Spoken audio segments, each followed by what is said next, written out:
तबलीगी जमात से आप वाकिफ़ ही होंगे। ये ऐसी मेहनत है जिसका मकसद है कि हर कोई मुसलमान दीन पे चलने वाला बने, हर कोई मुसलमान नमाजी बने। फिर वो किस तरह से नमाज़ पढ़ता है वो अलग बात है, लेकिन वो 5 टाइम नमाज़ी पढ़ने वाला बनना चाहिए और अमालों पे खड़ा होने वाला बनना चाहिए। लेकिन क्या है तबलीगी जमात का काम और क्या है सही रुख तबलीगी जमात का और किस नहज पे तबलीगी काम करना चाहिए, ये हम सीधे सुनेंगे मुफ्ती नज़ीर अहमद कासमी साहब से। आइए सुनते हैं ये वीडियो। फिर हुजूर ने फरमाया, उस ज़माने के उन गरीबों को मेरा मुबारक हो जो उस ज़माने में मेरे दीन का काम करेंगे। दावत व तबलीग की मेहनत यही है। फतूबा लिल गुरबा, मुबारक उन गरीबों को जो उस ज़माने में मेरा ये दीन का काम लेकर चलेंगे। उनको बेहतर अल्लज़ीना युस्लिहूना मा अफ़सदना, तिरमिज़ी में हदीस है। जब लोगों में बिगाड़ ही बिगाड़ होगा उस वक्त सुधार की जो फिक्र करेंगे, दावत व तबलीग की मेहनत वही है। इसलिए अहद करो इंशाअल्लाह हम मौत तक दावत किस काम के साथ जुड़े रहेंगे और जो बुजुर्गों ने तरतीब बनाई है उसी तरतीब के साथ जुड़े रहेंगे और जो नहज हमारा है उसी नहज पर रहेंगे। अगर किसी भाई ने नहज बदल दिया है तो वो अलग है, हम अलग हैं। अगर किसी बुजुर्ग का मसला कुछ और है वो अलग हैं, हम उसी नहज पर हैं जो नहज हज़रत मौलाना इलियास साहब रहमतुल्लाह तआला से चला आ रहा है आज तक। उसी नहज पर इत्मीनान के साथ, इंशरा के साथ, बगैर किसी तरद्दुद के काम करते रहें। मगर असल में जितने पुराने हैं उतनी कुर्बानियाँ दें और जितने नए भाई हैं वो समझे अच्छी तरह से, भाइयों न ये कोई पार्टी है, न ये कोई मसलक है, न ये कोई गलत रास्ते की दावत है, न कोई तंजीम है। ये दीनदार बनने की दावत है। तुम जिस माहौल में हो, तुम चाहे कॉलेज में हो, स्कूलों में हो, दफ्तरों में हो, मुलाजमतों में, जहाँ भी हो, वहाँ तुम दीनदार नहीं बन सकोगे। वहाँ से निकलो और निकल कर इस माहौल में रहो। यहाँ माहौल में रहकर तुमको इबादत आएगी, तुमका मिजाज सुधरेगा, तुम अपनी बीवियों के वफादार बनोगे। हाँ, एक शख्स का मुझे वाक़या याद आ गया। एक आदमी क्या कहता, कहने लगे जी मेरा नया नया निकाह हुआ था, क्योंकि फैशनी लड़का था, लड़की भी फैशनेबल थी। लड़की को शक हो गया कि मेरे शौहर के ताल्लुकात कुछ गलत भी चल रहे हैं। तो शक हो गया मेरे शौहर के ताल्लुकात कुछ गलत चल रहे हैं, इसलिए बीवी शौहर से कहती है सुनियर तो तबलीग सुनियर तो तबलीग खुदा। शौहर कहता है नहीं नहीं, वो कहते हैं तुम तबलीग में जाओ, तुम सुधरोगे, तुम्हारे ताल्लुकात कुछ गलत चल रहे हैं। बीवी ने कहा मैं सोना बेचूंगे मगर तुम जाओ।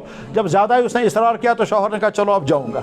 चाहता तो नहीं था लेकिन बीवी ने इसरार किया। उधर से नई नई बीवी आई थी तो उस वक्त मजबूरी होता है आदमी बात मानने के लिए, निकल गया तबलीग में। अब 3 दिन के बाद जब उसमें तब्दीली आ गई, अब नज़ारा मैं खुदा है मैं क्या क्या गुनाह किए में। अब जब सारा नज़ारा समझ में आ गया तो बस उसने बीवी को कहा मैं तो आया था वहाँ से 3 दिन, मगर अगर तुम चाहो तो मैं यहाँ से 40 दिन के लिए निकल जाऊँगा। बीवी ने कहा अच्छी तरह से जाओ, अपन सुधर इसी से तुम सुधर जाओगे, ठीक है। उसने जब 40 दिन लगाए, 40 दिन लगाने के बाद उसने बीवी को फ़ोन किया, कहने लगा मैं बहुत कुछ दीन सीख रहा हूँ, अगर तुम आमादा हो जाओ तो मैं यहीं से 4 महीने के लिए निकल जाऊँगा। बीवी ने कहा बिल्कुल अच्छा है, मैं तो चाहती हूँ तो सुधर जाएगा क्योंकि तेरे अंदर, और मैं अभी और कड़े बेच करके पैसे भेजूँगा, पैसों की फिक्र मत करना, मगर तू सुधर। अब जब 4 महीने के बाद जब वापस आया, सर पर अमामा, जिस्म पर कुर्ता, दाढ़ी सफ़ेद, बीवी कहते दबन से क्या आगे बने थे, ये तुम क्या बन करके आ गए? कह लगा क्यों? कह लगा मैं ये तो चाहती थी तुम सुधर जाओ मगर इतना ज्यादा भी नहीं। क्या मतलब इसका? यानी बे शौहर ने कहा सुधरना छोड़ दो, ये टीवी निकालो पहले। कह लगा अच्छा और? कह लगा वो जो सेकंड आइटम तेरे पास है वो भी निकाल। कह लगा अच्छा और? कहा वो जो फैशन की चीजें हैं वो भी सब बाहर निकाल। कहता है वो लिपस्टिक के डब्बे कहाँ हैं, फेंको बाहर उनको। उन्होंने कहा भाई दीन यही है। उसने कहा जी और क्या, दीन तो यही है। कह लगा भाई मैं जा रही हूँ, मुझे ये दीन नहीं चाहिए। शौहर निकल कर मुझे फ़ोन करता है जनाब ये बीवी भाग रही है, मैं क्या करूँगा? मैंने कहा तुझे किसने कहा था दीन का मार्शल लगाना? तू तो 4 महीने लगा करके आया, तो उसको अब समझना था ना, इस बीवी का थोड़ा थोड़ा जहन बनाना है। कहते हैं बीवी कहती है मैं चाहती तू सुधर जाए मगर इतना ज़्यादा भी नहीं।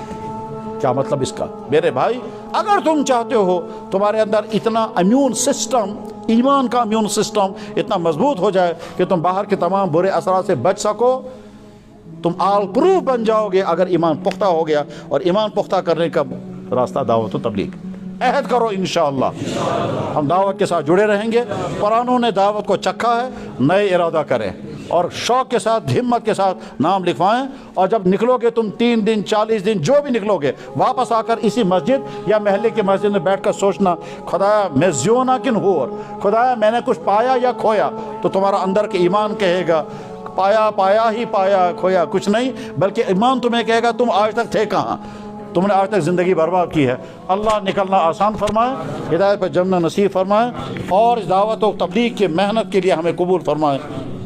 अब जल्दी से हिम्मत करके बोले। उम्मीद है कि आपके डाउट क्लियर हुए होंगे ये वीडियो देखने के बाद, और आप भी सही तरीके से जो भी तबलीगी काम के साथ वाकिफ़ होंगे या तबलीगी काम के साथ जुड़ते होंगे, वो भी अब सही तरीके से तबलीग का काम करेंगे।